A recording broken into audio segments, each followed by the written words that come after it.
Europe अपने शानदार शहरों और कमाल की सभ्यताओं के लिए मशहूर एक महादेश, लेकिन ये हैरत अंगेज ढंग से कुदरती इलाका भी है, जहां 1 करोड़ वर्ग किलोमीटर से ज्यादा के इलाके में तरह तरह के प्राकृतिक आवास क्षेत्र हैं। ये फैले हुए हैं आर्कटिक के सबसे उत्तरी इलाकों से लेकर नीले मेडिटरेनियन सी तक। और इस असाधारण महादेश में हर जगह एक कमाल का बदलाव जारी है। मानो एक बार फिर से धड़कने लगा है यूरोप के कुदरती इलाकों का दिल। लोग कुदरती दुनिया की मदद कर रहे हैं। घोंसले में देखते हैं कि चूजे का क्या हाल है। कुछ प्रजातियां दोबारा बसाई जा रही हैं। ये पूरी तरह से बेहोश नहीं है, इसलिए हमें जल्दी करना होगा। और प्रकृति खुद भी दोबारा पनपने लगी है। यूरोप में जंगली जानवरों के लौटने से दोबारा बनने लगा है जीवन चक्र। यूरोप की एक मशहूर नदी जिस जगह पर इस महादेश के सबसे अहम वेटलैंड को सींचती है, वो मानो कई तरह के जीवों के लिए जन्नत है, लेकिन कुछ को मदद चाहिए।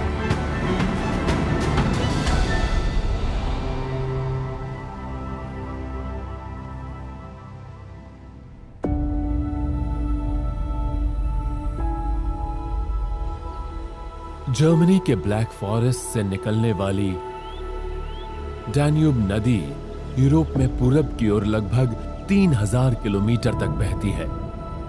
ये जानी पहचानी नदी इस महादेश के सबसे अहम प्राकृतिक आवास क्षेत्रों में से कुछ को हरा भरा रखती है। यूरोप की दूसरी सबसे लंबी नदी डनूब 10 देशों से होकर गुजरती है और रोमानिया और यूक्रेन की सीमा के पास ये एक बड़े से डेल्टा में फैलकर आगे ब्लैक सी में मिल जाती है। वेटलैंड और चैनल्स का यह विशाल नेटवर्क 5180 वर्ग किलोमीटर में फैला है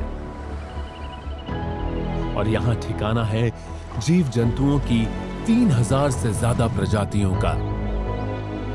कई जीव हजारों सालों से इस कुदरती जन्नत में बने हुए हैं।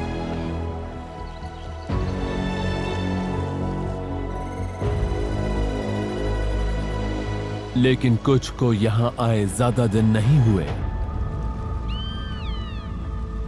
बसंत के सुबह के कोहरे में एक पुकार गूंज रही है।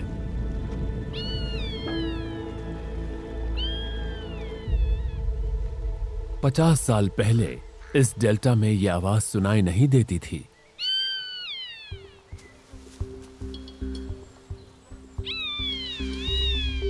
लेकिन आज गोल्डन जैकल्स यहां खूब पल बढ़ रहे हैं। भेड़ियों के नजदीकी रिश्तेदार गोल्डन जैकल्स एक बार जोड़ा बनाने पर जिंदगी भर साथ निभाते हैं। ये बखूबी शिकार कर सकते हैं, लेकिन खाना मुफ्त मिल जाए तो मेहनत कौन करे। इन्हें एक मौका नजर आया। लगता है मुर्दाखोर कौवों को कुछ मिल गया। जैकल्स यानी सियारों को भी इसमें हिस्सा चाहिए।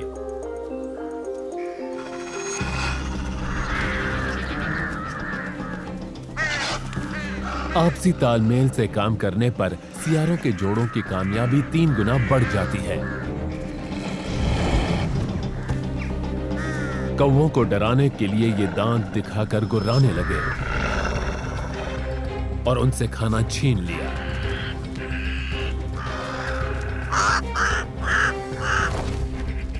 नर खाने में लगा है और मादा तैनात है पहरे पर।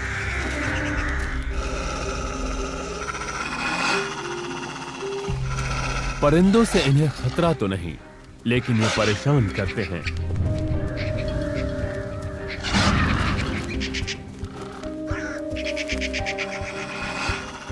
कौवों ने बचे खुचे टुकड़े से पेट भरने में भलाई समझी।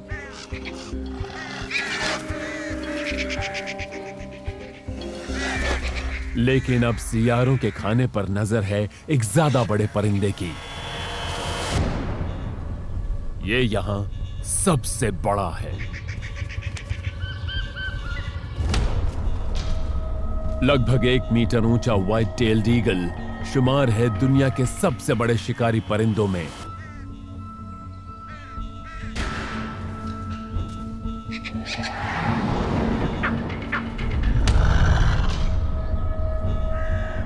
हुक की तरह मुड़ी इसकी चोंच किसी का भी मांस फाड़ सकती है, चाहे जिंदा हो या मुर्दा।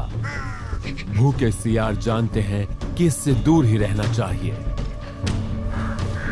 लेकिन कौवे किस्मत आजमाने से बाज नहीं आते।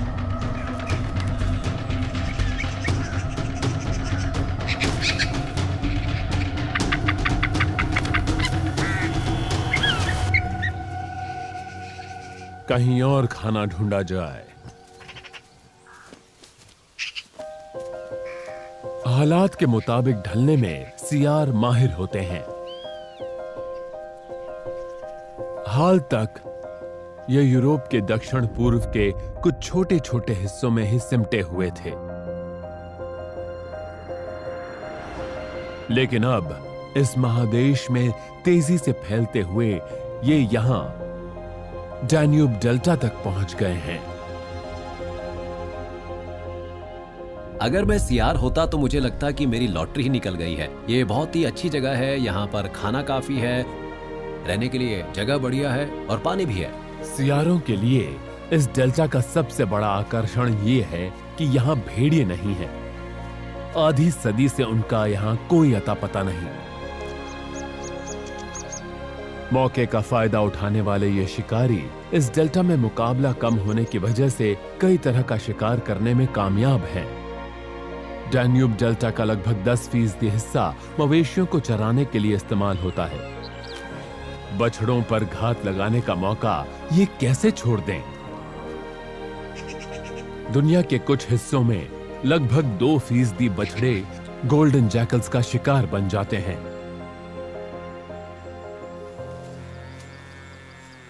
ये शिकारी खूब पल बढ़ रहे हैं, लेकिन खेती के काम में तेजी आने से कई प्रजातियों पर बहुत बुरा असर पड़ा है। सबसे बड़ा बदलाव आया है खेतों को बाढ़ के पानी से बचाने के लिए बने तटबंधों से। 1970 के दशक में डेल्टा के यूक्रेन वाले हिस्से में अर्मकोव आइलैंड पर तटबंध बनाकर खेती के लिए जमीन से पानी हटा दिया गया। किसी इलाके से पानी के कुदरती स्रोत को खत्म कर देने पर वहां की जमीन धूल भरे बंजर मैदान में बदल जाती है। ऐसे में भला कौन से जीव जंतु रह पाएंगे? लेकिन सब कुछ खत्म नहीं हुआ। 1 दशक पहले world wide fund for nature ने तटबंधों को हटाकर इस टापू को फिर से नदी से जोड़ दिया। कुदरत ने इस इलाके में दोबारा जान फूंकने में देर नहीं की। अब तक 3500 हेक्टेयर से ज्यादा बड़े इलाके को कुदरत अपने आगोश में ले चुकी है। पेड़ पौधे तेजी से पनपने लगे। फिर यहां दिखने लगे मछलियां और परिंदे जो अलग अलग तरह के कीड़ों और मकोड़ों की तरफ आकर्षित हुए। लेकिन बेलगाम बढ़ रही हरियाली से कुछ प्रजातियों की जिंदगी मुश्किल हो गई है।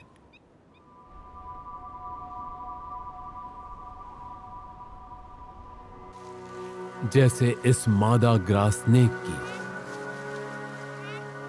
अंदरूनी अंगों के ठीक से काम करने के लिए इसे धूप की गर्माहट चाहिए,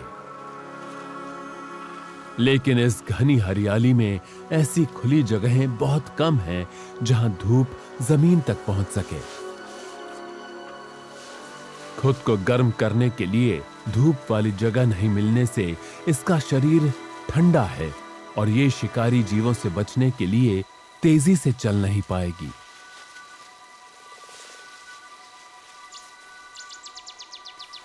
इसकी तलाश जारी है। यह हवा में फैली गंध के सहारे बढ़ने लगी।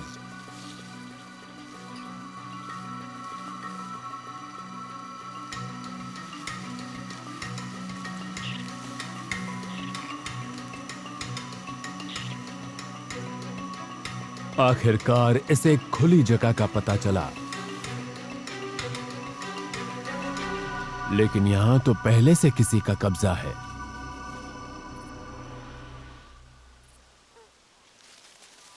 इसे खोज जारी रखनी होगी।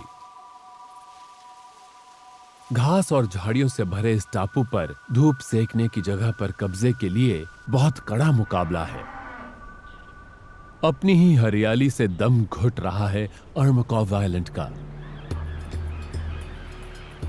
इसलिए एक संस्था रीवाइल्डिंग यूरोप ने एक प्रोजेक्ट शुरू किया है, कुदरत की हरियाली को काबू में रखने वाले जानवरों के एक झुंड को यहां फिर से लाने का।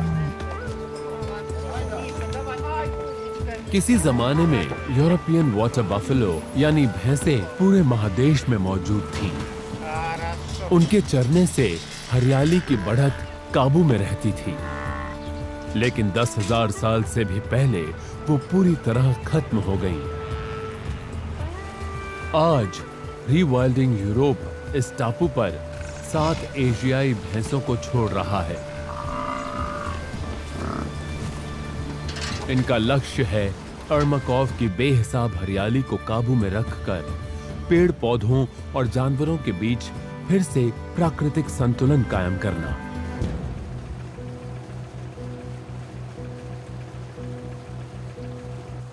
इतिहास में पहली बार भैंसों ने इस टापू पर कदम रखा।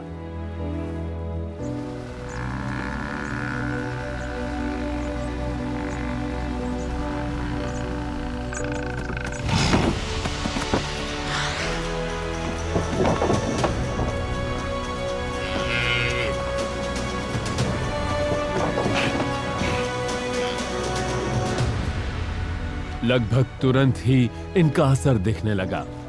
भैंसें खुद को ठंडा रखने के लिए लौटती हैं, जिससे बनने वाले छोटे छोटे तालाबों और छिछले गड्ढों में पनाह मिलती है परिंदों, मछलियों और कीड़े मकोड़ों को। इनके लगातार चरने से यहां हरियाली के बीच बीच में खुली जगहें बन जाती हैं, जिनकी दूसरे जीवों को जरूरत है।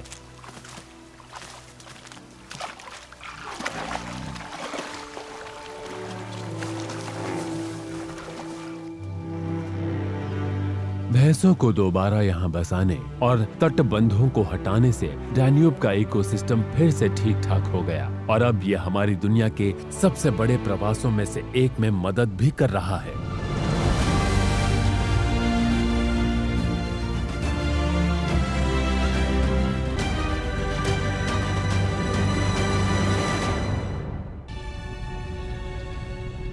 डैन्यूब डेल्टा यूरोप में परिंदों के लिए सबसे अहम जगहों में से एक है, जहां के दलदलों में ठिकाना है इनकी 300 से ज्यादा प्रजातियों का।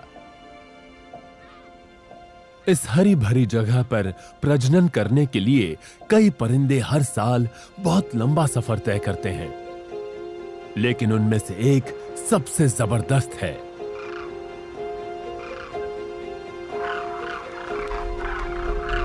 तीन मीटर तक फैलने वाले पंखों से लैस ग्रेट व्हाइट पेलिकन्स वाकई बहुत बड़े होते हैं।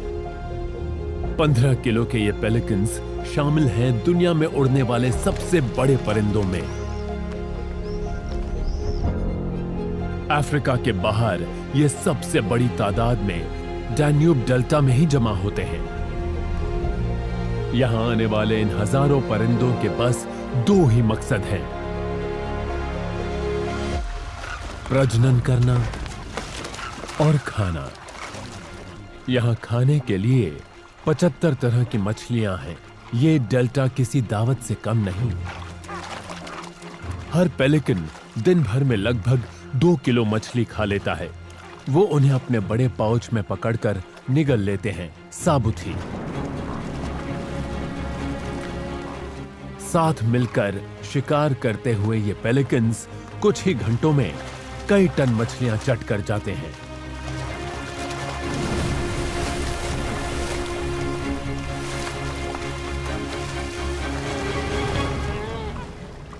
लेकिन मछली पकड़ने की इनकी महारत सबको नहीं भाती।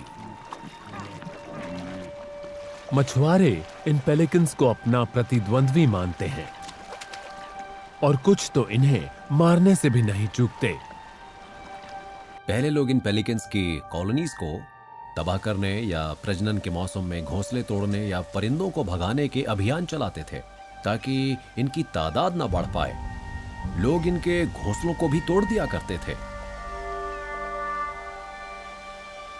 लेकिन 1990 के दशक में ये वेटलैंड्स एक सुरक्षित बायोस्फीयर रिजर्व बन गए।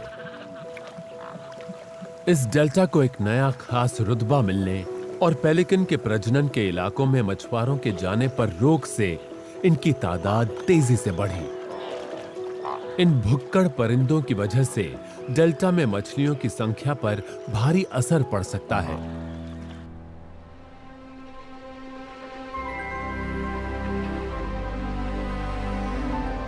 बर्ड लाइफ रोमानिया के सेबेस्टियन बगारियो ये देखने जा रहे हैं कि पेलिकन की तादाद कितनी तेजी से बढ़ रही है। इसका पता लगाने का सबसे अच्छा तरीका है कि आसमान से जायजा लिया जाए।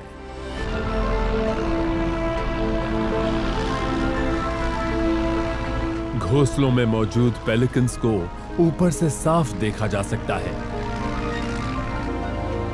जल्दी ही सेबेस्टियन को डेल्टा की सबसे बड़ी कॉलोनी मिल गई।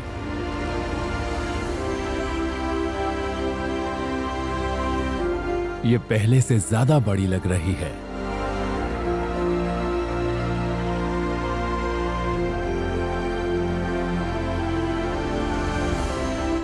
इन्हें इस बड़ी सी कॉलोनी में लगभग 18,500 परिंदे नजर आए।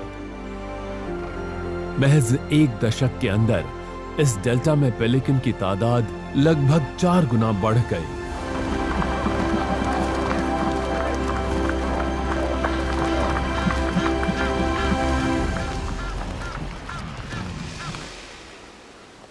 प्रवासी पेलिकन्स को इस डैन्यूब डेल्टा में मछलियों के अलावा भी काफी कुछ मिलता है।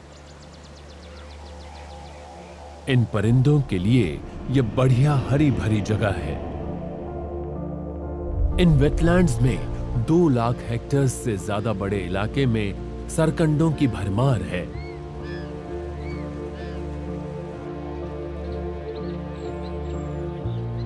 लगभग 3000 वर्ग किलोमीटर का यानी जिम कॉर्बेट से तकरीबन 2 गुना बड़ा यह इलाका दुनिया में अपनी किस्म का सबसे बड़ा आवास क्षेत्र है।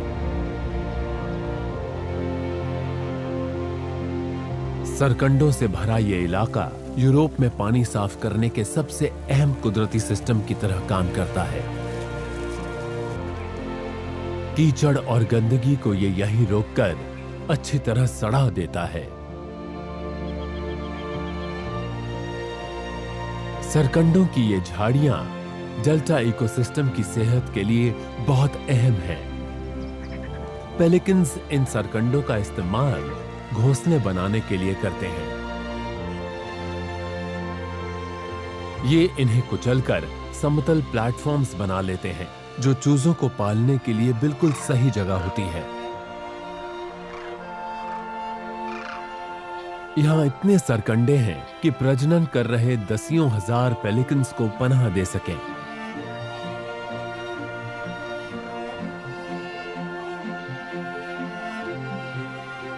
लेकिन दूसरी जगहों पर इंसानी गतिविधियों ने काफी बड़े इलाके से सरकंडे खत्म कर दिए हैं। वैज्ञानिकों का मानना है कि दूसरी जगहों पर आवास क्षेत्रों के खत्म होने से ही शायद डेल्टा में पेलिकन्स की तादाद अचानक बढ़ गई। घोंसले बनाने की कई जगहें खत्म हो जाने के कारण मुमकिन है कि इन परिंदों को ज्यादा बड़ी तादाद में इस हरे भरे डेल्टा में आने पर मजबूर होना पड़ा हो।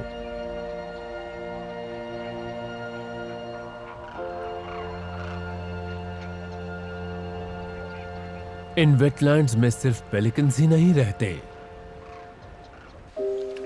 200 सालों तक इस डेल्टा से गायब रहने के बाद यूरोप का सबसे बड़ा रोडेंट अब यहां दोबारा लौट आया है। हजारों वर्षों से यूरोप के नदी नालों को एक कमाल का जीव आकार दे रहा है। ये डैम यूरोप के सबसे बड़े रोडेंट ने बनाया है। बीवर्स की ज्यादातर जिंदगी बीतती है पानी में, लेकिन हर बार गोता लगाने से पहले ये एक वाटरप्रूफ तेल मलते हैं जो इनके ही शरीर के ग्लैंड से निकलता है। पहले सिर से पांव तक अच्छी तरह तेल मल लेते हैं।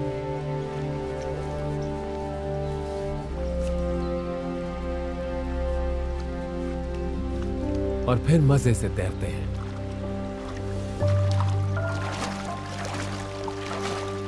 इसके पूर्वजों की लंबाई 1.5 मीटर तक होती थी। यह उनसे काफी छोटा है, लेकिन इसका असर जबरदस्त है। बहुत सावधानी से चुनी हुई टहनियों से बांध बनाकर बीवर्स पानी के बहाव को काबू में रखते हैं। इनके नारंगी रंग के दांतों में आयन यानी लोहा होता है, इसलिए ये इतने मजबूत हैं कि पेड़ के सबसे बड़े तनों को भी काट सकें।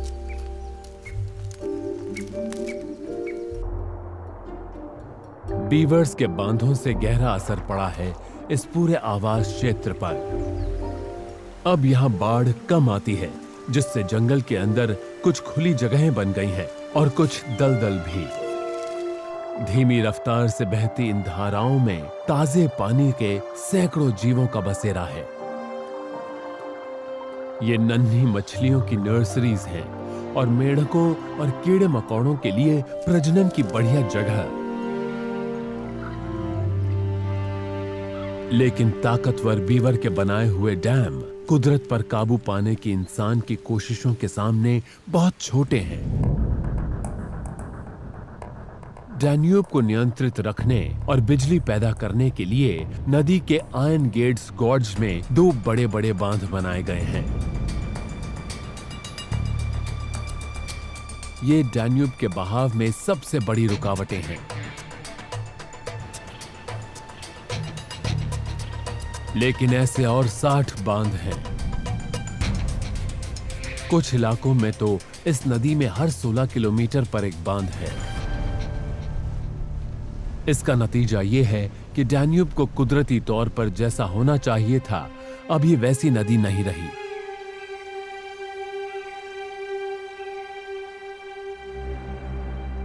बांध बनाने से इसका पानी धीमा और गर्म हो गया। इस बदलाव से डैन्यूब के हर जीव पर असर पड़ा है, चाहे वो सबसे बड़ा हो या सबसे छोटा।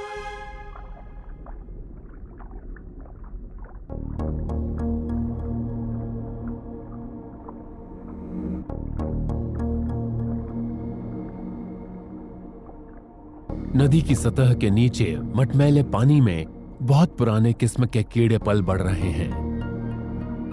बिना रीढ़ वाले इन अनोखे जीवों में पिछले 30 करोड़ सालों में शायद ही कोई बदलाव आया है। ये पानी के अंदर 3 साल तक पलते बढ़ते रहते हैं और फिर बारी आती है बाहर निकलने की। बाहर आने पर ही पता चलता है कि ये असल में क्या है। ये है मेफ्लाई। ये इस कीड़े की जिंदगी का अंतिम चरण है। अब बस कुछ ही घंटों में इसका खेल खत्म हो जाएगा।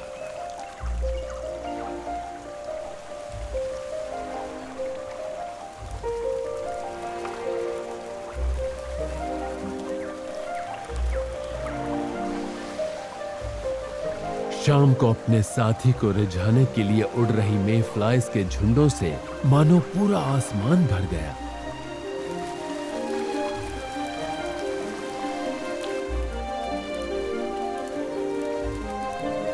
ये प्रजनन करने की होड़ में है, इनकी जिंदगी का आखिरी काम।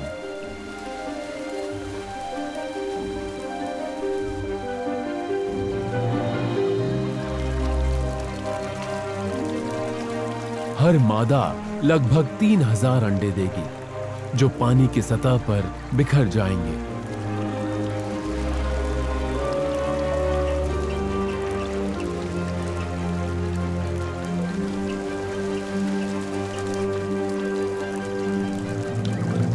बहुत छोटे होने के बावजूद ये जीव पानी के अंदर की भोजन श्रृंखला के अहम हिस्से हैं।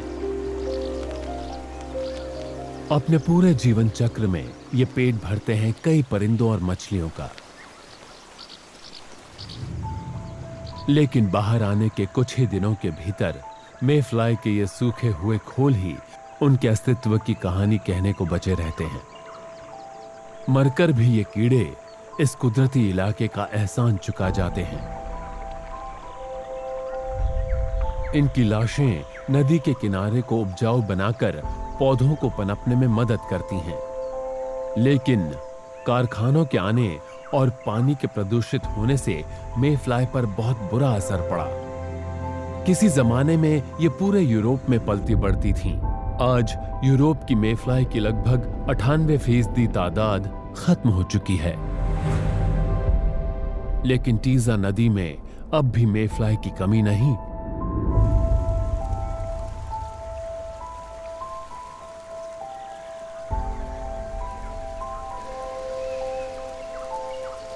आगे डैन्यूब डेल्टा कई और जीवों के लिए आखिरी ठिकाना है। इनमें शामिल है यूरोप का 8 टांगों वाला सबसे जबरदस्त शिकारी। ब्लैक सी के किनारे डैन्यूब डेल्टा में भरमार है तरह तरह के जीव जंतुओं की। यूरोप की मीठे पानी की मछलियों की आधी से ज्यादा प्रजातियां यहाँ की धाराओं में रहती हैं, जो अहम जगह है उनके लिए अंडे देने और बच्चों को सुरक्षित रखने की। पानी के करोड़ों जीव जंतुओं का ठिकाना है नदी के अंदर इस घने जंगल में। खुद को तेज धाराओं और खतरों से बचाने के लिए इनके पास सरकंडों और छोटी छोटी धाराओं का एक बड़ा जाल है। लेकिन डेल्टा के इस धीमे पानी में भी ये पूरी तरह सुरक्षित नहीं। एक छिछली धारा के किनारे पानी में डूबी ये मादा फेन राफ्ट स्पाइडर आधे घंटे तक गोता लगा सकती है। ये जिंदा रहती है अपने बालों में फंसी ऑक्सीजन की पतली सी परत के सहारे। लेकिन शिकार के लिए ये सतह पर आ जाती है।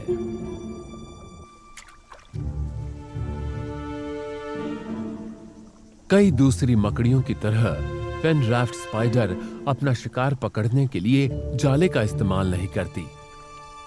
ये तो पानी के सरफेस टेंशन से अपने शिकार के कंपन का पता लगा लेती है। सतह के ऊपर और नीचे भी।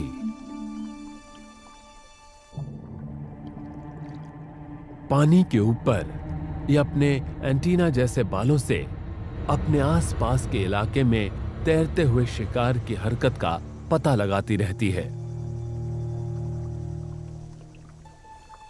इसके लिए किसी भी कीड़े मकोड़े की हरकत दावत के बुलावे से कम नहीं।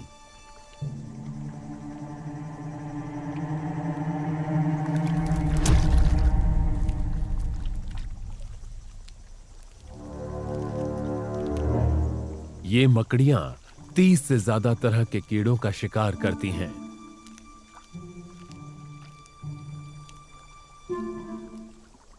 लेकिन कई बार कीड़े से काम नहीं चलता। ये स्टिकलबैक इस मकड़ी की पकड़ से महज कुछ सेंटीमीटर दूर है।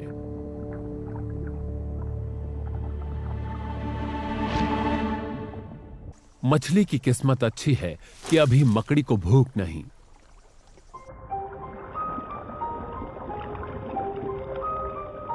यूरोप की मछलियों के सामने शिकारियों से ज्यादा बड़ी मुश्किलें हैं। तटों के पास इस ठंडे पानी में 3 स्पाइक्ड स्टिकलबैक मछलियां नदियों में वापस जाने का मुश्किल सफर शुरू कर रही हैं।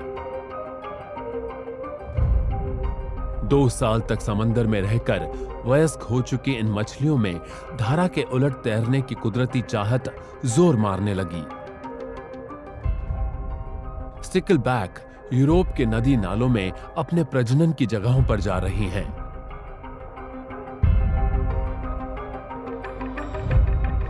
इनकी ये आदत करोड़ों वर्षों में बनी है।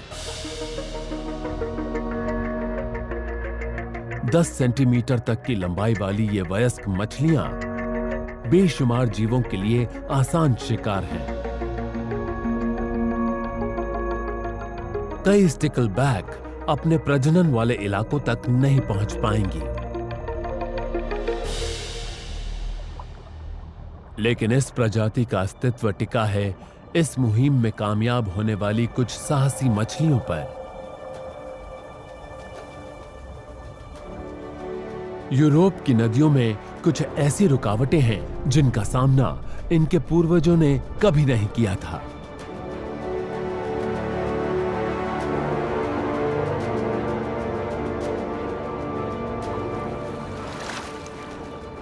ये एक बांध के नीचे पहुंच गई हैं। इन्हें रास्ते की गंध तो मिल रही है, लेकिन छोटे से सुराख से निकल रहे पानी का दबाव इतना ज्यादा है जितना इन्होंने कभी नहीं झेला। आगे बढ़ने की चाहत ने इन्हें मजबूर कर दिया। एक एक करके ये तेज धारा का सामना करने लगी, लेकिन इनमें से कुछ ही इसे झेल कर निकल पाई। इतनी दूर आकर ये नाकामी। इस स्टिकलबैक की कहानी यहीं खत्म हुई, लेकिन झुंड की बाकी मछलियां आगे बढ़ती गईं। मंजिल तक पहुंचने के लिए अभी इन्हें कई किलोमीटर का सफर तय करते हुए इंसान की बनाई कई रुकावटों को पार करना है। बांध यानी डैम्स मछलियों के लिए मौत की सजा से कम नहीं, लेकिन डैन्यूब पर बने बांध तो डेल्टा के अस्तित्व के लिए ही खतरा बन गए हैं।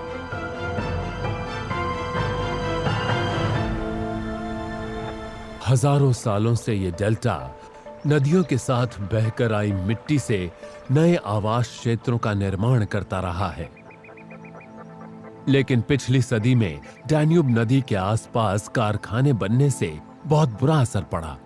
यूरोप की ज्यादातर नदियों को हर तरह से बदल दिया गया है, उन्हें सीधा किया गया, तटबंध और बांध बनाए गए, लेकिन इन कदमों का असर नदी के निचले इलाकों पर भी पड़ता है।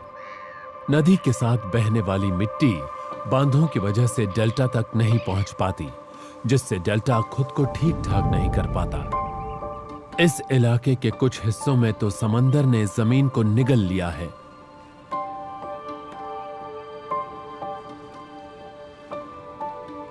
इससे कुछ अहम आवास क्षेत्र खत्म हो रहे हैं, जैसे सैंड बैंक्स, जो समुद्री परिंदों के लिए प्रजनन करने के ठिकाने हैं।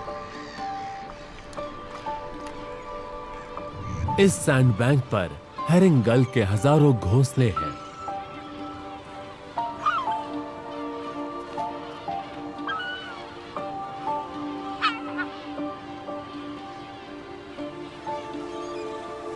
अभी ये चूजे नर्म गुदगुदी गेंदों जैसे हैं, लेकिन कुछ ही हफ्तों में ये तैयार हो जाएंगे अपने बूते पर रहने के लिए। इनके माता पिता कई घंटों के लिए इन्हें अकेला छोड़कर शिकार पर निकल जाते हैं, क्योंकि सैंड बैंक पर बहुत कम शिकारी हैं। लेकिन इसका यह मतलब नहीं कि ये चूजे खतरा देखकर नहीं घबराएंगे।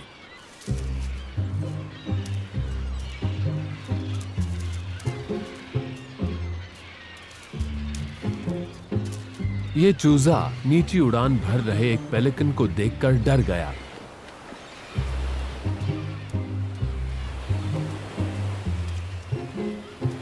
लेकिन ये बेकार ही डरा। असल में कोई खतरा नहीं होने के बावजूद अब ये चूजा खो गया है।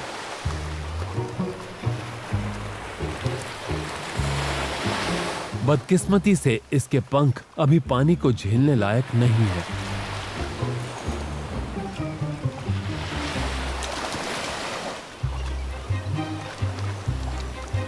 जल्दी ही इसे अपनी गलती का एहसास हो गया।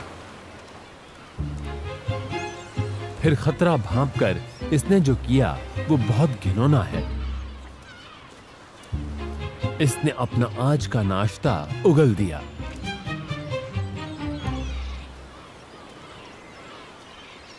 कुछ परिंदों के लिए यह उड़ान से पहले अपना वजन कम करने का तरीका है, लेकिन अभी तो इसके पंख विकसित नहीं हुए, इसलिए इसे छिपने की जगह चाहिए।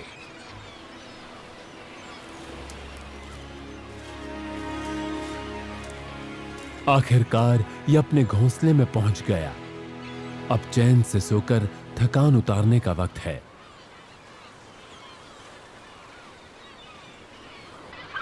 जमीन पर अंडे देने वाले परिंदों के लिए सैंड बैंक्स बहुत जरूरी हैं। जिन जगहों पर ये आवास क्षेत्र खत्म हो चुके हैं, वहां इन्हें दोबारा बनाने की कोशिश की जा रही है। नेदरलैंड्स अपनी जमीन को समंदर से बचाने के लिए बांधों पर निर्भर है, लेकिन हाल ही में देश के हैरिंगब्लीट बांध के फ्लड गेट्स को खोल दिया गया। लगभग 50 वर्षों में पहली बार यह नदी फिर से नॉर्थ सी से जुड़ गई और इसका जबरदस्त असर पड़ा। कुदरत की हालत सुधरने लगी। स्टिकलबैक जैसी प्रवासी मछलियां अब नदियों में अंडे देने की अपनी जगहों तक पहुंच सकती हैं और तटों पर रहने वाले परिंदे फिर से इसके मुहानों पर नजर आने लगे। लेकिन ऊपरी हिस्सों में ज्यादा बांधों के बन जाने की वजह से अब भी नदियों में बहकर आने वाली मिट्टी यहां तक नहीं पहुंच पा रही। इसलिए world wide fund for nature जैसी संस्थाएं इन मुहानों से खत्म हुई मिट्टी की भरपाई करने में मुहिम पर हैं।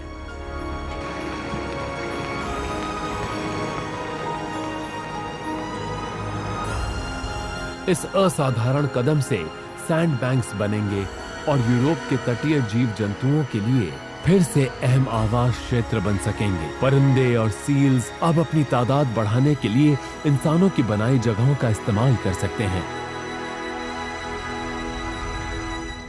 नदी को उसकी जगह देने के लिए आप ऐसे कई कदम उठा सकते हैं जिसमें सबका फायदा है। नदियां ठीक ठाक हो जाएंगी, उनकी इकोलॉजी सुधरेगी और बाढ़ से भी बचाव हो सकेगा।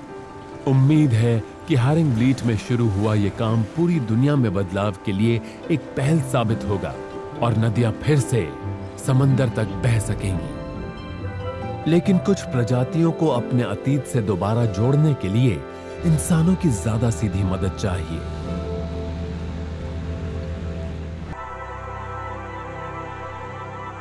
हर साल बसंत में डैन्यूब डेल्टा के रोमानिया और यूक्रेन वाले हिस्से में फैले सुदूर जंगलों में बाढ़ आ जाती है।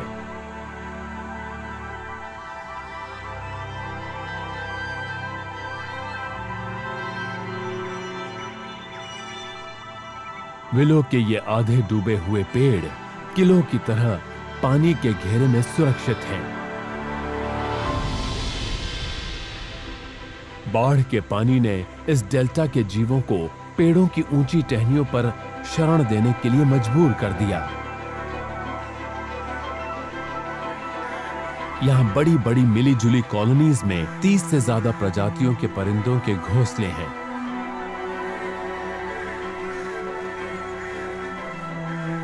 कॉर्मोरेंट्स, स्पूनबिल्स, ईग्रेट्स और हेरन्स सबके घोंसले विलो के इन पेड़ों पर हैं, एक दूसरे के बहुत करीब।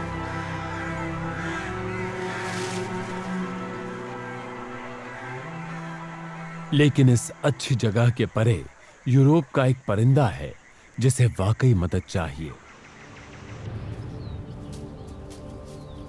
नॉर्दर्न बॉल्ड आइबिस 300 साल से यूरोप के कुदरती इलाकों में विलुप्त है, लेकिन इनकी एक छोटी सी तादाद इंसान की देखरेख में पल रही है। अब वैज्ञानिकों की एक टीम इस आइबिस को फिर से कुदरत में बसाने के प्रोजेक्ट पर काम कर रही है। इसके लिए ये परिंदों को पिंजरों में पाल पोस कर उन्हें उनके प्रवास के पुराने रास्तों के बारे में सिखा रहे हैं। ये प्रोजेक्ट जर्मनी के लेक कॉन्स्टेंस के पास है, जो आइबिस के लिए गर्मी के दिनों में खाना ढूंढने की पुरानी जगह है। यहाँ बंदी हालत में पैदा चूजों को उनकी इंसानी माएं पालती हैं। अंडे से निकलने पर चूजे जिस जीव को सबसे पहले देखते हैं उसे अपनी मां मान लेते हैं और ये रिश्ता जिंदगी भर कायम रहता है। मैं अब तक इनकी 5 पीढ़ियां पाल चुकी हूँ। हर परिंदे का स्वभाव अलग होता है, कुछ शर्मीले होते हैं तो कुछ बहुत ही साहसी होते हैं।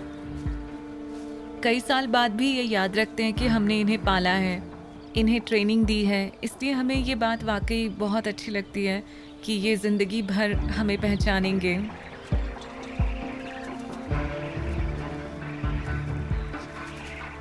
अपनी इंसानी माओं का पीछा करने की इन परिंदों की कुदरती समझ का इस्तेमाल करके इस टीम ने 3 महीनों में इन्हें आसमान में एक माइक्रोलाइट जहाज के पीछे उड़ना सिखाया। इनका मिशन है इन परिंदों को लगभग 900 किलोमीटर दूर मध्य इटली में सर्दी बिताने की जगह तक पहुंचाने के पुराने रास्ते की जानकारी देना।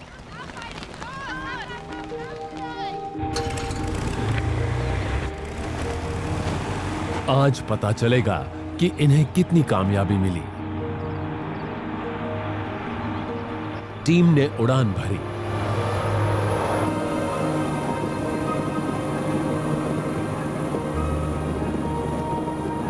आइबिस इनके पीछे पीछे उड़ रही है।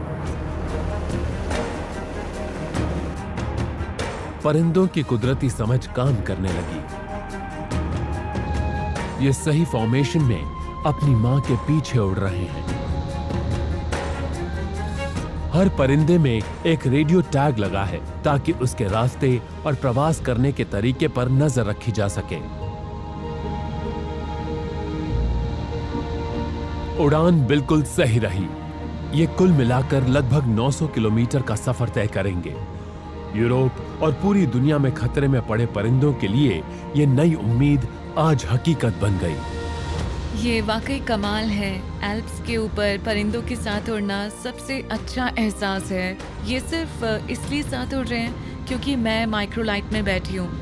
ये आप पर इतना भरोसा करते हैं कि आपके साथ कहीं भी जा सकते हैं।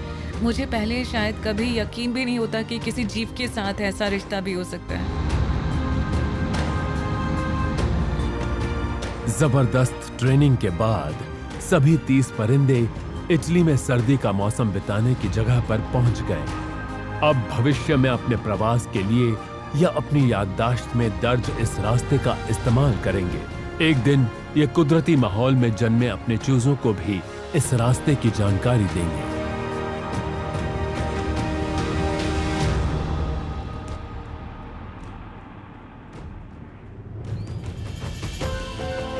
पूरे यूरोप में जीव जंतुओं को फिर से कुदरत में बसाने की ऐसी कोशिशों की कामयाबी कई दशकों के दौरान खोई हुई प्रजातियों और उनके आवास क्षेत्रों को फिर से कायम कर रही है और इससे अनगिनत जीवों को फायदा होगा। कुदरत को बस थोड़ी सी मदद चाहिए। कुदरत में टिके रहने की काफी ताकत है और मुझे इस बात से प्रेरणा मिली कि अगर हम मौका दें तो सबसे खूबसूरत चीजें भी वापस आ सकती हैं। डैन्यूब डेल्टा में प्राकृतिक व्यवस्था को फिर से पूरी तरह कुदरती बनाने की मुहिम का अभी से जबरदस्त असर दिखने लगा है। ये है यूरोप्स न्यू वाइल्ड।